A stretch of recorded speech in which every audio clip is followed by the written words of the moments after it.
Belgium has submitted an official request to Iran calling for the jailed aid worker Olivier Vandecasteele to be sent home. Tehran has indicated it's interested in a prisoner exchange. It's seeking the release of Iranian diplomat Assadollah Assadi, who was jailed for 20 years in 2021 over a foiled bomb plot. Vandecasteele is one of dozens of Western and dual nationality prisoners being held in Iran.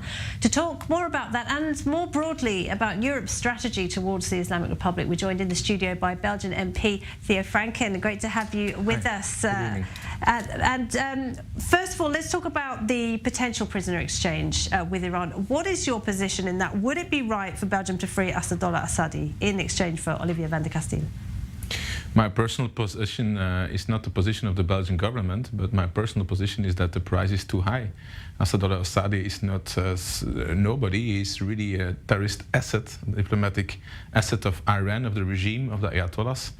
And the price is way too high to that exchange. It's very difficult. There are other means, there are other possibilities to higher the pressure on the Iranian regime. For example, taking all European ambassadors back from Tehran, other increased sanctions, other possibilities. We have to explore those. But the exchange, that's really a problem. And we have the debates for months, more than 1 year. We're debating about this in Belgian Parliament, and of course it's awful. It's an NGO worker who was kidnapped, so it's awful for the family. And I really understand the struggle and the fight the family is going and the struggle they're having, but.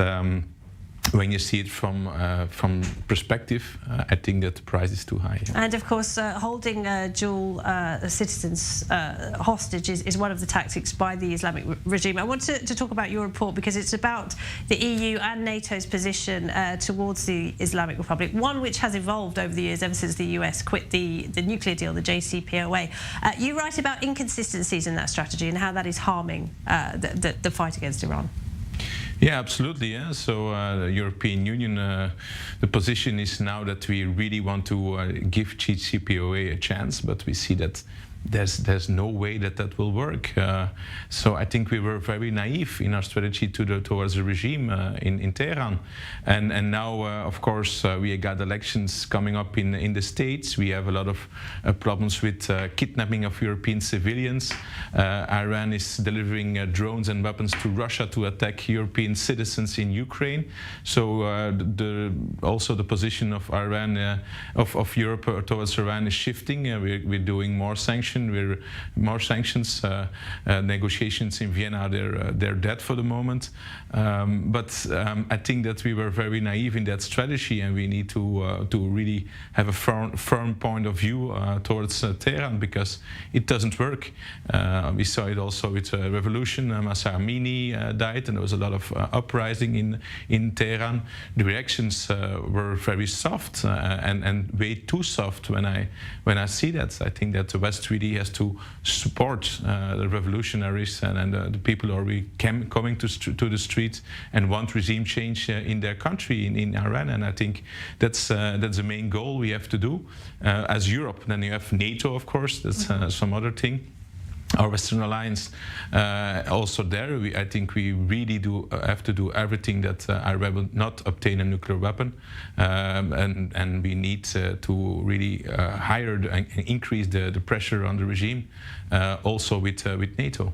And there is a perception that the US is leaving the Middle East, that it is no longer interested in pursuing policy in the Middle East and is pivoting towards Asia, as it has been for some time now.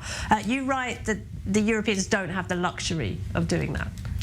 No, I think first of all that I don't know this is the right strategy of the states. I doubt it seriously, but I'm not an American citizen, so I'm a European citizen, and for me it's clear that the vacuum was now with the Americans leaving or having less interest, that we with European citizens and with European politics, we need to fulfill this gap, to fill this gap as soon as possible. So that means that we really have to put more effort in the Middle East. East and our contacts in the Middle East, and really also with Israel, for example.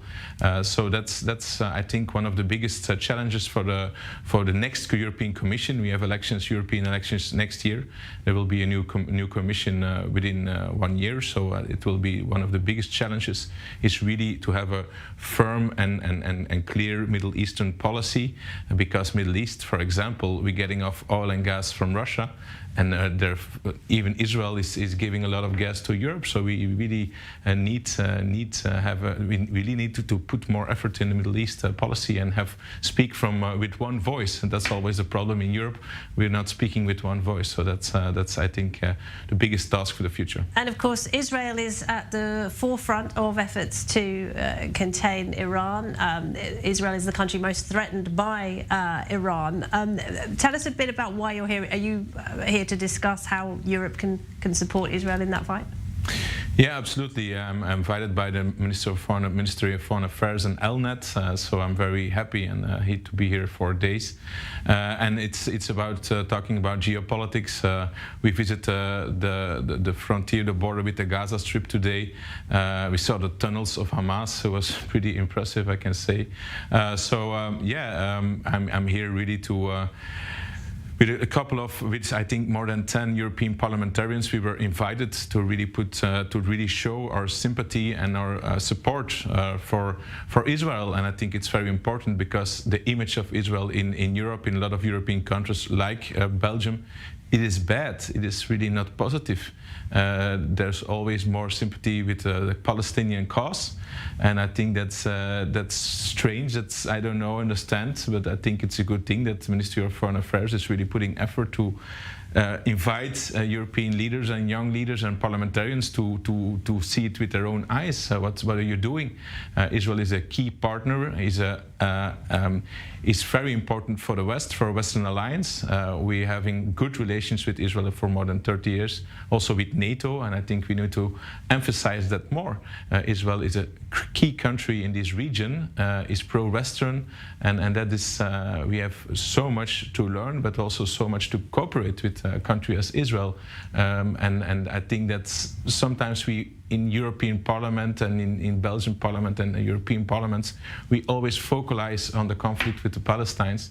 But I think it's very important to always also see what economic advantages we can have to collaborate more with your country and with Israel. Yeah. Yeah, the economic opportunities always seem to lead the way, don't they, in any relationship? I hope so, that will be the future of our relationship. Yeah, absolutely. All right, Theo Francken, thank you very much indeed for coming in and talking to us. Thank you.